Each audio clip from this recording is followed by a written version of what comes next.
ஆகாஷ் படுகொலையை கண்டித்து குற்றவாளிகளான காவல்துறையை சார்ந்த 16 நபர்களை கைது செய்ய கோரி மானாமதுரை மண்டலில் நடைபெற்றுக் கொண்டிருக்கக்கூடிய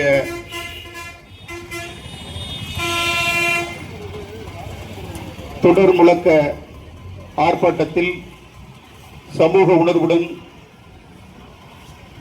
அல்லும் பகலுமாக இந்த இடத்திலே தங்கி இதை ஒருங்கிணைத்து இந்த உரிமைக்கான போராட்டத்தை முன்னெடுத்துக் கொண்டிருக்கக்கூடிய அத்துணை இரத்த உறவுகள் அனைவருக்கும் நான் சார்ந்த மல்லர் மீட்பு களத்தின் சார்பாக பணிவான நன்றிகளை சமர்ப்பிக்கிறேன். நாம் அறிந்த வகையில் கடந்த 200 ஆண்டுகளாக சமூக உரிமைக்காக நாம் இந்த மண்ணிலே சொந்த மண்ணிலே போராடி கொண்டிருக்கிறோம். அதுவும் கடந்த 100 ஆண்டு காலமாக நம் கண்முன் தெரிகிறது. நூற்றுக்கணக்கான போராட்டங்கள், சாதிய போர்கள், சாதிய படுகொலைகள், அரச பயங்கரவாதங்கள், அரச வன்முறை படுகொலைகள் என அடுக்கடுக்காக எந்த கட்சிகள் இங்கே ஆட்சிக்கு வந்தாலும் குறிப்பாக தேவேந்திரகுல வேளாளர் சமூகம் தாக்கப்படுவதும் கொலை செய்யப்படுவதும் பொய் வழக்குகள் புனையப்பட்டு இந்த சமூகத்தினுடைய குரல் வலைகள் நெரிக்கப்படுவதும் இங்கே அரங்கேறிக் கொண்டுதான் இருக்கிறது. இதற்கெல்லாம் அடிப்படை காரணம் நம்முடைய ஒற்றுமையை நாம் இன்றைக்கு இழந்து நிற்கிறோம். மீண்டும் 57களைப் போல, மீண்டும் 89களைப் போல, மீண்டும் 96களைப் போல நாம் உணர்வு பெற்று ஒற்றுமையாக திரட்சியாக திரண்டெழுந்தால் மட்டுமே இது போன்ற படுகொலைகளை தடுத்து நிறுத்த முடியும், அதற்கு எதிராக போராட முடியும், நீதியை பெற முடியும். இதுவரை நாம் போராடி போராடி கடந்த காலங்களில் எந்த படுகொலைக்கு எதிராக நாம் நீதியை பெற்றிருக்கிறோம் என்று சொன்னால் இதுவரை எந்த படுகொலைகளுக்கும் நாம் நீதியை பெற்றதாக வரலாறு கிடையாது. வெண்மணி படுகொலை, போடி தேவாரம் கலவரம், கொடியங்குளம் கலவரம், தாமிரபரணி படுகொலை, உஞ்சலை படுகொலை, பரமக்குடி துப்பாக்கி சூடு என்று அடாவடி கும்பல்களோடும் ஆட்சி அதிகாரத்தில் இருக்கக்கூடிய திராவிட கும்பல்களோடும் நாம் பாதிக்கப்பட்ட போதும் அதற்காக பல நீதி விசாரணை ஆணையங்கள் அமைக்கப்பட்ட போதும் மாறி மாறி அதிமுகவும் திமுகவும் ஆட்சி செய்த போதும் எந்த அரசும் இந்த சமூகத்திற்கான நீதியை இதுவரை பெற்றுத் தந்ததாக வரலாறு இல்லை என்பதை எமது உறவுகள் புரிந்து கொள்ள வேண்டும். எனவே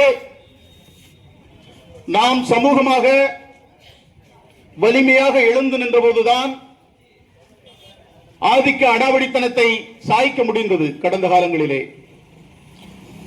இன்றைக்கு நாள்தோறும் படுகொலைகள். கடந்த திராவிட முன்னேற்ற கழகத்தினுடைய ஆட்சியில் ஆட்சிக்கு வந்த 1.5 ஆண்டிலிருந்து இன்றைக்கு 3.5 ஆண்டுகளாக தென் மாவட்டங்களில் குறிப்பாக திருநெல்வேலி பகுதியை மையமாக வைத்து தூத்துக்குடி, தென்காசி இந்த வட்டாரங்களில் மட்டும் 300க்கும் மேற்பட்ட படுகொலைகள், குறிப்பாக தேவேந்திரகுல வேளாளர்கள் ஒரு சமூகத்தின் சார்பாகவே தொடர்ந்து படுகொலை செய்யப்பட்டு வருகிறார்கள். இந்த தொடர் படுகொலையை கண்டித்து நெல்லையில் நடந்த ஆர்ப்பாட்டத்தில் பேசியதற்காக எனக்கு நேர்ந்தது என்ன என்பதை நீங்கள் அறிவீர்கள். அரசியலில் நாங்கள் புறக்கணிக்கப்படுகிறோம். எந்த அரசியலுக்காக உழைத்தோமோ, எந்த கொள்கைக்காக உழைத்தோமோ அந்த கொள்கை அரசியலே எங்களை புறக்கணிக்கக்கூடிய ஒரு அவலம் இங்கே நிற்கிறது. அதை போல மரியாதைக்குரிய டாக்டர் கிருஷ்ணசாமி அவர்களும் புதிய தமிழகம் கட்சியும் கூட இன்றைக்கு அரசியலிலே ஒரு முடிவை நோக்கி நகர முடியாத நிலைக்கு காரணம் என்பது இந்த சமூகத்திற்காக சமரசம் இல்லாமல் களத்திலே நின்றதால் இந்த நிலை. சகோதரர் அறிவுத்தளத்திலும் சரி, அனைத்து போராட்ட களத்திலும் சரி நின்று தொடர்ந்து சமரசம் இல்லாமல் போராடக்கூடிய ஒரு சமூக போராளி சகோதரர் தமிழ்மாறன். அவருக்கு தெரியும் இந்த அரசியலை உற்று நோக்கி கொண்டிருக்கிறார். இந்த மக்களுக்கு எடுத்துரைத்துக் கொண்டிருக்கிறார்கள். முற்றிலுமாக தேவேந்திர குல வேளாளர் சமூகம் அரசியலில் இருந்து, அனைத்து அரசியலிலும் இருந்தும் நாம் புறக்கணிக்கப்பட்டு வருகிறோம். ஆட்சி அதிகாரம் நம்முடைய, அதை நோக்கி நாம் நகர முடியாத நிலையில்தான் இன்றைக்கு நாம் தெருவிலே நின்று போராட வேண்டிய ஒரு நிலை. தம்பி ஆகாஷ் படுகொலை செய்யப்பட்டிருக்கிறார். அவர் உடம்பிலே 29 காயங்கள் இருப்பது மருத்துவ பரிசோதனையிலே சொல்லப்படுகிறது. அவர் அடித்து கொலை செய்யப்பட்டார் என்பது அவருடைய வாக்குமூலம், நீதிபதியிடம் கொடுக்கப்பட்ட வாக்குமூலம். வழக்கு பதிவு, கொலை குற்ற வழக்கு பதிவு உயர்நீதிமன்றத்தினுடைய வழிகாட்டலில் பதிவு செய்யப்பட்டிருக்கிறது. 16 பேர் கொலை குற்றவாளி என்று சொல்லி அதில் 6 பேர் அடையாளப்படுத்தப்பட்ட போதும் இன்றைக்கு வரை, இப்போது வரை எந்த நபர்களும் எஃப்ஐஆர்ல யார் பேரும் இல்லை. ஆனால் சிபிசிஐடி விசாரணை இங்கே நடந்து கொண்டிருக்கிறது பெயரளவில். இது ஒரு கண் துடைப்பாகத்தான் போகும். நாம் கலைந்து விட்டால் இதற்கு நீதி என்பது கிடையாது, தேர்தலை நோக்கி நகரும். அப்படியே நாமும் மறந்துடுவோம் அப்படின்னு அவங்க நினைச்சுட்டு இருக்கிறாங்க. ஆனால் இதற்கு ஒரு முற்றுப்புள்ளி வைக்க வேண்டும். இந்த தொடர் சாதிய படுகொலைகளாக இருந்தாலும் சரி, காவல்துறை கஸ்டடி மரணம், இன்றைக்கு எந்த ஆட்சியிலும் இல்லாத படுகொலைகள், 37 படுகொலைகள் காவல்துறை விசாரணைக்கு எடுத்து காவல்துறையே கொலையாளிகளாக மாறி இன்றைக்கு கொலை செய்யக்கூடிய ஒரு நிலையை நாம் பார்க்கிறோம். நாம் நினைத்தால் தேர்தல் தள்ளி போகும். அது அவங்க எளிதாக நினைச்சிட்டு இருக்கிறாங்க. நாம் நினைத்தா நீங்க தேர்தல் நடத்த முடியாது.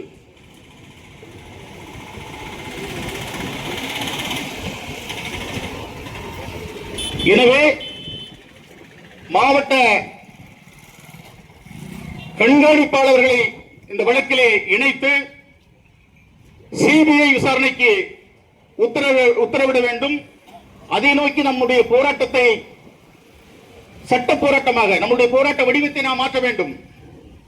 இந்த போராட்ட குழுவை ஒருங்கிணைக்கக்கூடிய சமூக உறவுகளுக்கு நான் வேண்டுகோள் வைக்கிறேன். தொடர்ந்து நாம் இப்படி போராடி போராடி போராடி நீதியை பெற முடியவில்லை. சட்ட வழியில் இந்த போராட்டத்தை முன்னெடுக்கணும்.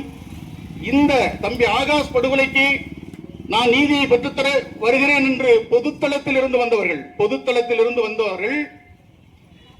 அவர்களே இதற்கு எதிராக நிற்கக்கூடிய ஒரு நிலையை நாம் இங்கே பார்க்கிறோம். எனவே வழக்கறிஞர் ஐயா பாபா மோகன் போன்ற நேர்மையான, அறம் சார்ந்த, சமூக நீதிக்காக போராடக்கூடிய உண்மையான சமூக ஆர்வலர்களை நாம் ஒருங்கிணைத்து தம்பி ஆகாஷுக்கு சட்ட வழியில் நீதியை பெற்றுத்தர வேண்டும். கொலை குற்றவாளிகள் உடனடியாக கைது செய்யப்பட வேண்டும். அவர்கள் தண்டிக்கப்பட வேண்டும். தேவேந்திர குல வேளாளர்கள் என்பதற்காக மட்டும்தான் இந்த நிலை. இதே இது நாம் நாடார் சமூகமா இருந்தால் வேறு நிலை. நாடார் சமூகம் இன்றைக்கு பொருளாதாரத்தில் வலிமையாக இருக்கிறது. நாடார் சமூகம் இன்றைக்கு அனைத்து அரசியல் கட்சிகளிலும் ஆளுமை செலுத்தி வருகிறது. அனைத்து அரசியல் கட்சிகளிலும் நாம கொள்கை பிடிப்பில் எடுபடிகளாக மட்டுமே அனைத்து கட்சிகளில் இருக்கிறோம். கொள்கையை நம்பி நாம் ஏமாந்து கொண்டிருக்கிறோம். எனவே அப்படி அந்த சமூகம் ஒரு வளர்ச்சி பெற்ற சமூகமாக, ஆளுமை செலுத்துகிற சமூகமாக இருக்கிற காரணத்தால் தான் திருப்புவனத்தில் தம்பி அஜித்குமார் இதே படுகொலை வழக்கு, இதே காவல்துறை படுகொலை. ஆனால் அங்கே சட்டம் விரைந்து வேலை செய்கிறது, சரியாக வேலை செய்கிறது. அதே போல சாத்தான்குளத்தில் ஜெயராஜ் பெலிக்ஸ் என்கிற தந்தையும் மகனும் காவல்துறையால் கொடூரமாக கொலை செய்யப்பட்டார்கள். ஆனால் உடனடியாக சிறைப்படுத்தப்பட்டவர்கள் இன்றைக்கு வரை பிணையில் கூட வர முடியலை. ஒருத்தர் செத்தே போயிட்டான் குற்றவாளி. ஆனால் சட்டம் அங்கே சரியாக வேலை செய்கிறது.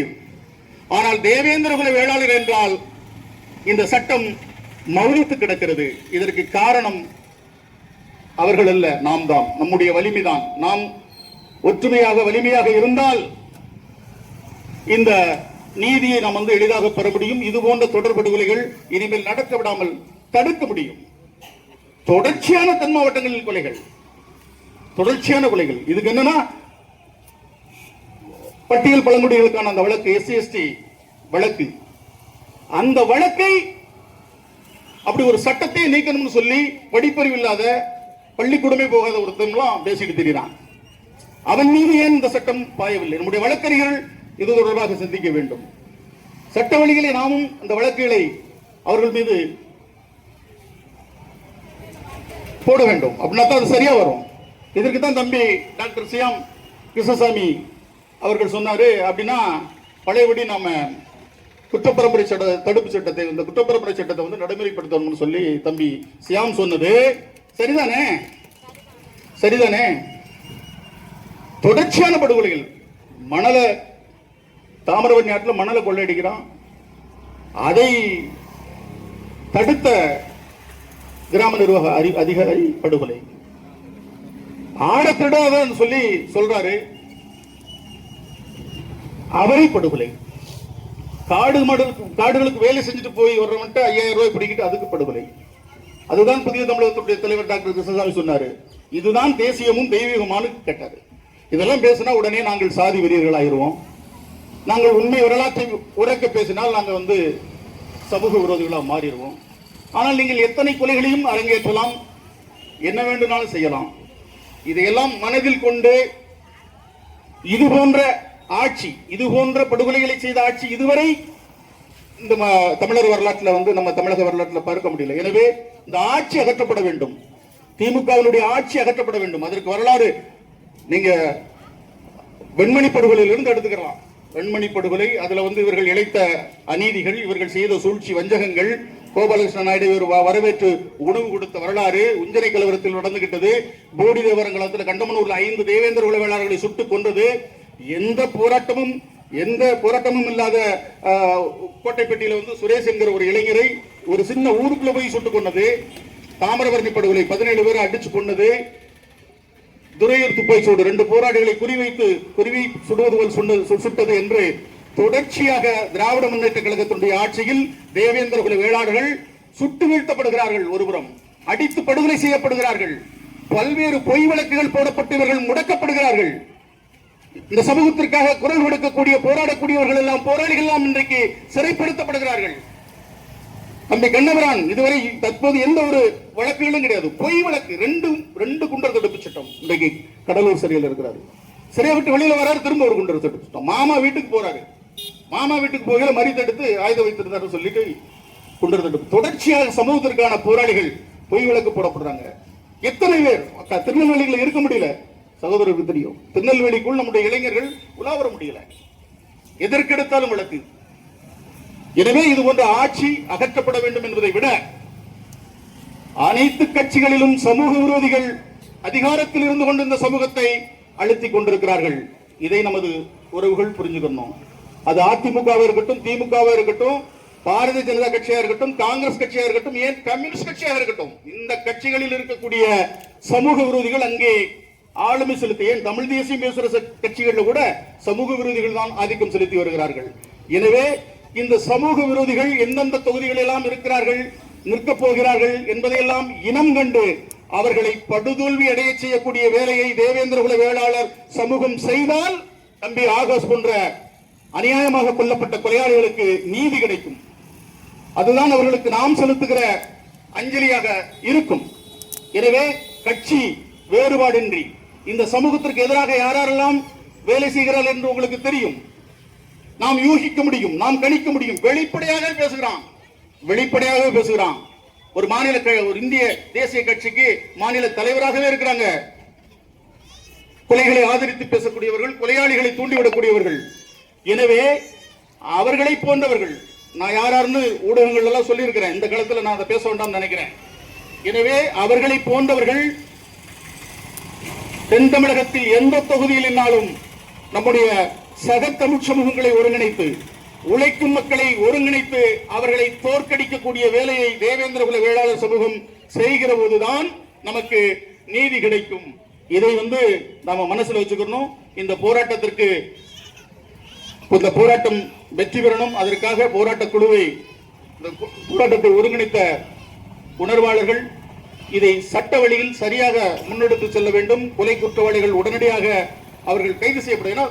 தொடர்ச்சியாக எந்த தளத்தில் இருந்தாலும் எந்த தளத்தில் இருந்தாலும் தேவேந்திர குல வேளாளர்கள் தான் இங்கே ஒடுக்கப்படுகிறார்கள், படுகொலை செய்யப்படுகிறார்கள், பொய் வழக்கு போட்டு முடக்கப்படுகிறார்கள், அவமானப்படுத்தப்படுகிறார்கள், அசிங்கப்படுத்தப்படுகிறார்கள், அவதூறு பரப்பப்படுகிறார்கள். இன்றைக்கு நீங்க பொது ஒரு ஊடகத்துறையில் இருக்கக்கூடிய அண்ணன் ரெட்பிக்ஸ் ஒரு ஊடகம் வச்சு நடத்துறாரு. உயர்ந்த ஒரு தரமான ஒரு ஊடகத்தை நடத்திக்கிட்டு இருக்கிறாரு.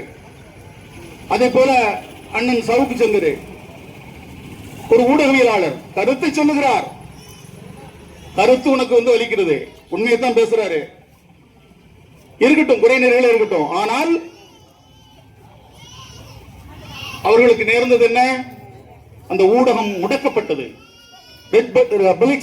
கைது செய்யப்பட்டார், சவுக்கு சங்கர் கைது செய்யப்பட்டார். எதற்காக? அவர்கள் தேவேந்திர குல வேளாளர்கள் என்பதற்காக, அவர்கள் சமூகத்தை அடையாளப்படுத்தவில்லை என்பதற்காக, அவர்களை அனாதை என்று கருதி கொண்டு இந்த அரசு அவர்களை கொடுமை செய்தது. அவர்களுடைய ஊடகங்களை நடத்த விடாமல் அவர்களுக்கு இடையூறு செய்தது. கஞ்சா விளக்கு நாடு தழுவிய அளவில் எல்லா இடங்களிலும் நீக்கமர நிரம்பி நிற்கிறது கஞ்சா விற்பனை. திராவிட முன்னேற்ற கழகத்தினுடைய ஆட்சியில் நானும் பல ஊடகங்களிலே சொல்லியிருக்கிறேன். அதிமுக ஆட்சியாக இருந்தாலும் சரி, திமுக ஆட்சியாக இருந்தாலும் சரி, தேனி மாவட்டத்தில் கடமலைக்குண்டில் இருந்து சென்னை கோயம்பேட்டிற்கு ஒரு பேருந்து நாள்தோறும் செல்லுகிறது. அதில் வாரம் ஒரு முறை பயணிகள் செல்வதில்லை, முழுக்க கஞ்சா மூட்டைகள் மட்டுமே செல்கிறது. இதெல்லாம் திமுகவினுடைய பொறுப்பாளர்கள், மாவட்ட செயலாளர்கள், அடிவரடிகள் எல்லோரும் சேர்ந்து காவல்துறையுடைய ஒத்துழைப்போடுதான் இங்கே தமிழகம் முழுவதும் கஞ்சா, தமிழ்நாடு அல்ல, இங்கே ஈழ விடுதலை போர் மௌனித்த பிறகு யாழ்ப்பாணத்திலே கொண்டு போய் இறங்கிட்டாங்க இருந்து கஞ்சாவை. இதெல்லாம் யார் இருக்கிறா? சாதாரணமா யாரும் செய்ய முடியாது. இங்க இருக்கக்கூடிய அரசியல்வாதி தான் அதிமுக திமுக. அதே போல கள்ளச்சாராயம், இதே டாஸ்மார்க் 24 மணி நேரம் கிடைக்கும். அவங்க 10 மணி நேரம் 12 மணி நேரம், அதெல்லாம் 24 மணி நேரமும் எல்லா இடங்களிலும் கிடைக்கிறது. எனவே இந்த ஆட்சி ஒழிக்கப்பட்டால் மட்டும்தான் நமக்கு நீதி. இதை மனதில் கொண்டு அரசியலில் நமக்கு ஒற்றை எதிரியாக இருக்கக்கூடிய திராவிட முன்னேற்ற கழகத்தை வீழ்த்தாமல் நாம் மீண்டும் நாம் அவர்களுக்கு வாக்களித்துக் கொண்டிருந்தால் இந்த நிலைதான் தொடரும் என்பதை நாம் மனதில் கொள்ள வேண்டும். எனவே இந்த ஆட்சி அகற்றப்பட வேண்டும். நமக்கு அரசியல் சார்ந்து நாம் ஒரு நிலைப்பாட்டை இந்த சமூகம் எடுக்க தவறினால் இந்த நிலை தொடரும். இந்த நிலை தொடரக்கூடாது. இது முற்றுப்புள்ளி வைக்க வேண்டும் என்று சொன்னால் நாம் சமூகம் சார்ந்த ஒரு முடிவு எடுக்கணும். நம்முடைய தலைமைகள் எங்கு நின்றாலும் இயக்க வேறுபாடின்றி, கட்சி வேறுபாடின்றி, கொள்கை வேறுபாடின்றி அவர்களை வெற்றி பெற செய்யணும். இந்த சமூகத்திற்காக உழைக்கக்கூடியவர்கள் சிறிய கட்சி முதல் பெரிய கட்சி வரை, அல்லது சமூகம் சார்ந்த கட்சியாக இருக்கட்டும், அண்ணன் ஜான் பாண்டியனாக இருக்கட்டும், அண்ணன் கிருஷ்ணசாமியாக இருக்கட்டும், அடுத்து பல்வேறு கட்சிகளில் இருக்கக்கூடிய சமூக உணர்வாளர்கள் எவர் களத்திலே நின்றாலும் அவர்களை ஆதரித்து இந்த சமூகம் வெற்றி பெற செய்ய வேண்டும். குறைந்தது அதிகப்படியான வாக்குகளை பெறுவதற்காகவது அவர்களுக்கு நாம் வாக்களிக்க வேண்டும் என்கிற வேண்டுகோளை முன்வைத்து இந்த போராட்டத்திற்கான நீதி கிடைக்க வேண்டும். தமிழக முதல்வர் மாண்புமிகு முதலமைச்சர் அவர்கள் யார் இருந்தாலும் நேரில் செல்கிறார் அல்லது அலைபேசி எடுத்து அந்த குடும்பத்திற்கு பேசுகிறார். ஏன் இங்கே பேசவில்லை? ஏன் ஆகாஷ் குடும்பத்திற்கு நீங்கள் பேசவில்லை? ஏன் பேசவில்லை? ஏன் குற்றவாளிகள் கைது செய்யப்படவில்லை? இன்னும் 7-8 மாவட்டங்கள் ஆகிவிட்டது. என்ன 7-8 மாதங்களாகியும் கவின் படுகொலையில் கொலை குற்றவாளியாக சேர்க்கப்பட்ட அந்த சுபாஷினி என்கிற பெண்ணினுடைய தாய் கிருஷ்ணகுமாரி காவல்துறை ஆய்வாளர் 7-8 மாதமாக எப்படி அவர் தலைமறைவாக இருக்க முடியும்? ஸ்காட்லாந்துக்கு இணையான இந்த காவல்துறை என்ன செய்து கொண்டிருக்கிறது? பொய் வழக்குகளை போட்டு முடக்குகிற இந்த காவல்துறை ஏன் உண்மையான கொலை குற்றவாளியை கைது செய்ய மறுக்கிறது? இது போன்ற எண்ணற்ற கேள்விகள் இருக்கிறது. எனவே இதையெல்லாம் நெஞ்சில் கொண்டு எமது உறவுகள் தங்களுடைய வாக்குகளை 500,000 விற்காமல் ஆளும் திமுக ஆட்சிக்கு எதிராக நாம் ஒரு நிலைப்பாட்டை எடுத்தால் மட்டும்தான் நமக்கு எல்லா வகையான நீதியும் கிடைக்கும். ஏன்னா இது மட்டுமல்ல, உளவியலாக இவர்கள் நம்ம ஒடுக்கிறதுக்கு எத்தனை பெயர் சூட்டினார்கள். இன்றைக்கு வரை ஆதி திராவிடர் பெயரை சூட்ட அகற்றுவதற்கு மறுக்கிறார்கள். நாங்கள் உயர்நீதிமன்றத்திலே வழக்கு தொடுத்தோம். வழக்கு என்பது கொள்கை முடிவு என்று தூக்கி போடப்பட்டது. ஏன்னா உளவியலாக இவர்களை வீழ்த்தணும். ஏன்னா சமூக நீதி. எது சமூக நீதி? கருணாநிதி குடும்பத்திற்கு இருக்கக்கூடிய அதிகாரம் தேவேந்திர குல வேளாளர் சமூகத்திற்கு இருக்கிறதா? இதற்கு பேருதான் சமூக நீதியா? எனவே உளவியலாக இவர்கள் நம்மை வீழ்த்துகிறார்கள். நம்மை தாழ்த்தப்பட்டவன் என்று முத்திரை குத்திவிட்டு அவர்கள் உயர்ந்த சாதி போல் காட்டிக் கொள்கிறார்கள். அவர்களுடைய வரலாறு என்ன, தேவேந்திர குல வேளாளர்களுடைய வரலாறு என்ன என்பதை நீங்கள் மனதில் கொள்ள வேண்டும், நீங்கள் திறனாய்வு செய்ய வேண்டும். எனவே இது நம்முடைய மண். இந்த நாட்டிலே கருணாநிதிக்கு எத்தனை சொந்தக்காரன், இந்த நாட்டிலே ஜெயலலிதாவுக்கு எத்தனை சொந்தக்காரன், தேவேந்திர குல வேளாளர்களுக்கு எத்தனை சொந்தக்காரன். இந்த நாடு யாருடைய நாடு? இந்த நாட்டை யார் ஆள வேண்டும்? தென் மாவட்டங்களில் திரட்சியாக வாழக்கூடிய தேவேந்திர குல வேளாளர் சமூகத்தை எந்த ஒரு அரசியல் கட்சியும், ஒண்ணுக்கு மத்த அரசியல் கட்சி, விளங்காதவை நடத்துற அரசியல் கட்சி முதல் கொண்டு ஒரு மாவட்ட செயலாளர் பதவியை நமக்கு கொடுக்க மாட்டேங்கான், ஒரு ஒன்றிய செயலாளர் பதவியை நமக்கு கொடுக்க மாட்டேங்கான். இவனுக்கு கடைசி வரைக்கும் கிளைதான், கடைசி வரைக்கும் எனக்கு கிளைதான். ஆனால் நேற்று வந்த ஓ பன்னீர்செல்வத்திற்கு அங்கே உயர்ந்த பதவி. நாமெல்லாம் கருப்பு சிவப்பு வெட்டி கரை வெட்டி கட்டலாமா? மான உணர்ச்சி இருந்தால் நாம் அதை கட்டலாமா? அவிழ்த்துருங்க. சிவப்பு பச்சையோட வாழ்ந்து செத்துட்டு போவோம். அவிழ்த்துருங்க, கருப்பு பச்சையை அவிழ்த்துருங்க, கருப்பு சிவப்பு அவிழ்த்துருங்க, சிவப்பு பச்சையோடு வாழ்ந்து முடிவோம்.